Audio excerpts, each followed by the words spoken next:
हामीहरूले चाहिँ जति धेरै प्रयास गरे पनि साग भेटाउन सकेनौँ। आजको हाम्रो के भन्छ त्यसलाई 1 hour later के भन्छ कि मलाई भन्नै आएन। आजको हाम्रो साग हन्टिङ चाहिँ असफल रह्यो। सरी, आजको हाम्रो साग हन्टिङको प्रयास चाहिँ असफल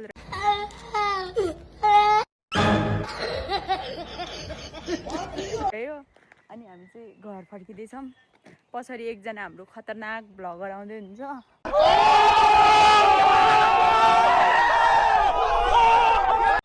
उहाँ चाहिँ यहाँबाट उता गयो भने शेषभेदी निस्किन्छ अरे भन्छ। खोइ म त थाहा छैन, म त छोडेर आएको, म त उताबाट जाँदिनँ भनेको। ठुस्किएर फुल लिएर आइरह हेर्न सक्नुहुनेछ। अब हामी सिस्नु अलिअलि टिपेर भयो नि जाने होला जस्तो लागिरह, थाहा छैन। यस्तै रह्यो। अब नेक्स्ट टाइम फेरि पनि भेट्नेछौँ अर्को जग्गा, अर्को ठाउँमा हामी चाहिँ साग हन्टिङ गर्नको लागि जानेछौँ। त्यतिखेरसम्म तपाईँहरूले चाहिँ हामीलाई पर्खिनुपर्ने हुन्छ। बाई।